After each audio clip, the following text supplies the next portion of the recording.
నమస్తే welcome to Dootha media special story.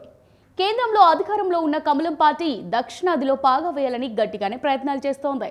ముఖ్యంగా రానున్న లోక్సభ ఎన్నికల్లో తెలుగు రాష్ట్రాల నుంచి అత్యధిక సంఖ్యలో ఎంపీ సీట్లను సాధించాలని భావిస్తోంది. అందుకు తగ్గట్టుగానే అభ్యర్థులను ప్రకటిస్తూ దూకుడు ప్రదర్శిస్తోంది. వై నాట్ 400+ అంటున్న బీజేపీ వ్యూహం అమల్లోనే అదే స్పీడ్ను కొనసాగిస్తోంది. దీనిలో భాగంగానే 1984 నుంచి మజ్లిస్కు కంచుకోటలా మారిన హైదరాబాద్ పార్లమెంట్ స్థానంపై ఫుల్గా ఫోకస్ పెట్టేసింది. ఏకంగా ఓ పవర్ఫుల్ నారీ అస్త్రాన్ని సంధించింది. ఓటమి ఎరగని అసద్పై ఏమాత్రం రాజకీయ అనుభవం లేని మాధవీలతను బీజేపీ అభ్యర్థిగా బరిలో నిలిపింది. దీంతో అసలు ఎవరి మాధవీలత, ఆమె బ్యాక్గ్రౌండ్ ఏంటి, ఆమెకు బీజేపీ టికెట్ కేటాయించడం వెనుకగల కారణాలేంటి అనే చర్చ తెలుగు రాష్ట్రాల్లో హాట్ టాపిక్గా మారింది. మాధవీలత పూర్తి పేరు కొంపెల్లి మాధవీలత. అక్టోబర్ 2న యాకత్పుర పరిధిలోని సంతోష్ నగర్లో జన్మించారు. వీరిది మధ్యతరగతి కుటుంబం. చిన్నతనంలోనే ఆమె హైపర్ యాక్టివ్గా ఉండేవారు. ఇదే క్రమంలో భరతనాట్యం, కూచిపూడి నేర్చుకున్నారు. నిజాం కాలేజ్లో బ్యాచిలర్ డిగ్రీ, కోటిలోని ఉమెన్స్ కాలేజ్లో పొలిటికల్ సైన్స్లో పోస్ట్ గ్రాడ్యుయేట్ పూర్తి చేశారు. చదువుకునే రోజుల్లో మాధవీలత ఎన్సీసీ క్యాడెట్గా పనిచేశారు. ఆ సమయంలో మంచి గాయనిగా, భరతనాట్య కళాకారిణిగా సుమారు 100కు పైగా నృత్య ప్రదర్శనలు ఇచ్చారు. భరతనాట్య నృత్యకారిణిగా, ఆర్టిస్ట్గా, ఫిలాసోఫర్గా, ఎంటర్ప్రీన్యూర్గా మంచి గుర్తింపు తెచ్చుకున్నారు. కొన్నేళ్ల పాటు ఉపాధ్యాయునిగా పనిచేశారు. కానీ అవేవి ఆమెకు సంతృప్తినివ్వలేదు. తన కాళ్ళపై తాను నిలబడాలని నిర్ణయించుకున్నారు. హైదరాబాద్లో మధు సాఫ్ట్వేర్ సొల్యూషన్స్ కంపెనీ పెట్టారు. ఆర్థికంగా నిలదొక్కున్నారు. పెళ్లి చేసుకోవాలని ఉన్నా తనకు తగ్గ వ్యక్తి కోసం ఎదురు చూస్తూనే ఉన్నారు. ఇదే క్రమంలో కొంపెల్లి విశ్వనాథ్ పెళ్లి అంటే ఏంటి, తనకు కాబోయే భార్య ఎలా ఉండాలి, దాంపత్య జీవితం అంటే ఏంటి వంటి అనేక అంశాలతో యాడిచ్చారు. తన ఆలోచనలకు తగినట్లుగానే ఆ ప్రకటన ఉండడంతో విశ్వనాథ్ని కాంటాక్ట్ అయ్యారు మాధవీలత. ఇద్దరి మనసులు కలవడంతో 2001లో పెళ్లి చేసుకున్నారు. అప్పటికే విశ్వనాథ్ ఓ సాఫ్ట్వేర్ కంపెనీ పెట్టారు. వీరి వివాహం తర్వాత మరిన్ని కంపెనీలను విస్తరించారు. సామాజిక సేవా దృక్పథంతో అనేక కంపెనీలు, ఆసుపత్రులు కట్టించారు.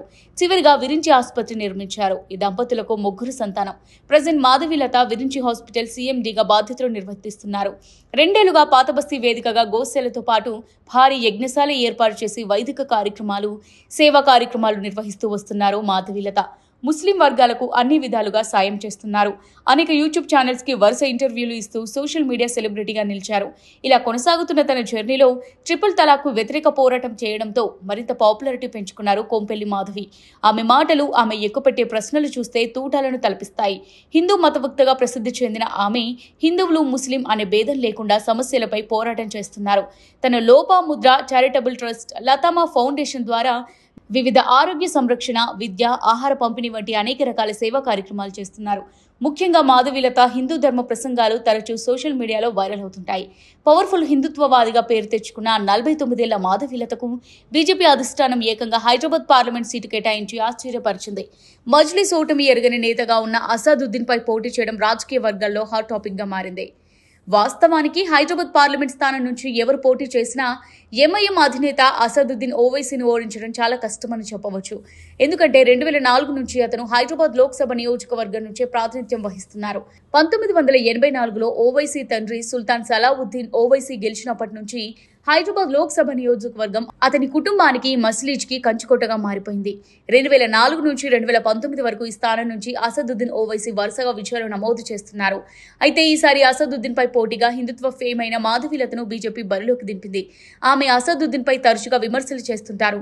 బీజేపీ 195 మంది అభ్యర్థుల తొలి జాబితాలో మాధవీలత పేరును ప్రకటించడంతో బలహీన నియోజకవర్గాలపై బీజేపీ సీరియస్గా దృష్టి సారించినట్టు స్పష్టమైంది. అయితే లోక్సభ ఎన్నికల కోసం బీజేపీ అధిష్టానం ప్రకటించిన జాబితాలో కొంపెల్లి మాధవీలతకు స్థానం దక్కడం కూడా వివాదాస్పదమైంది. ఇన్నాళ్ళు ఆమె ఏ రాజకీయ పార్టీలో కూడా లేరని కొందరు విమర్శిస్తున్నారు. బీజేపీ టికెట్ ప్రకటించిన తర్వాతనే ఆమె ఢిల్లీ వెళ్లి పార్టీ తెలంగాణ ఇన్ఛార్జ్ తరుణ్ చుగ్ ఆధ్వర్యంలో కాషాయ పార్టీలో చేరినట్టు చెబుతున్నారు. అయితే తాను పార్టీలో లేనంటూ వస్తున్న విమర్శలను మాధవీలత సున్నితంగా కొట్టిపారేశారు. తన కుటుంబం లాంటి పార్టీలో లేరని చెప్పడం సరికాదన్నారు. తాను ఎంతో కాలం నుంచి సంఘంలో ఉన్నానని, 18 ఏళ్లుగా సేవ చేస్తున్నానని, దాన్ని గుర్తించే బీజేపీ అధిష్టానం తనకు హైదరాబాద్ ఎంపీ టికెట్ ఇచ్చిందని చెప్పుకొచ్చారు. ధర్మం, న్యాయం తెలిసిన దానని, ఇన్నాళ్ళు ప్రజాసేవలో ఉన్నానని, ఇక మీదట కూడా అదే మార్గంలో నడుస్తానని చెప్పుకొచ్చారు మాధవీలత. ఈ సందర్భంగా మాధవీలత అసదుద్దీన్ ఓవైసీకి ఓ సవాల్ విసిరారు. అసద్ భాయ్, నేను వస్తున్నాను. చట్ట వ్యతిరేకమైన కార్యక్రమాలు ఇకపై కూడా కొనసాగిస్తే ఊరుకునేది లేదని వార్నింగ్ ఇచ్చారు. అంతేకాదు పాత బస్తీలో మైనార్టీలకు, హిందువులకు మీరు న్యాయం చేయలేదని ఆరోపించారు. అంతేకాక ఎంతో మంది యువకులను అన్యాయంగా జైలు పాలు చేశారని విమర్శించారు. ఈసారి హైదరాబాద్ లో మార్పు తథ్యమని, ప్రజలు మార్పు కోరుకుంటున్నారన్నారు. 40 ఏళ్ల తర్వాత హైదరాబాద్ లో మార్పు రాబోతుందని, అసదుద్దీన్ ను ప్రజలు ఇంటికి పంపించడం ఖాయమని చెబుతున్నారు మాధవీలత. తన విజయం సాధించడం తథ్యమని గెలుపు ధీమా వ్యక్తం చేశారు. మరి బీజేపీ ప్రకటించిన నారీ అస్త్రం పనిచేస్తుందా? రాబోయే ఎన్నికల్లో ఎంఐఎం ఓవైసీల ఆధిపత్యానికి చెక్ పెట్టనుందా లేదా వంటి అనేక ప్రశ్నలకు కాలమే సమాధానం చెప్పనుంది. ఇది వాళ్ళ స్పెషల్ స్టోరీ. మరో స్పెషల్ స్టోరీతో మళ్ళీ కలుద్దాం. Keep watching Dootha media.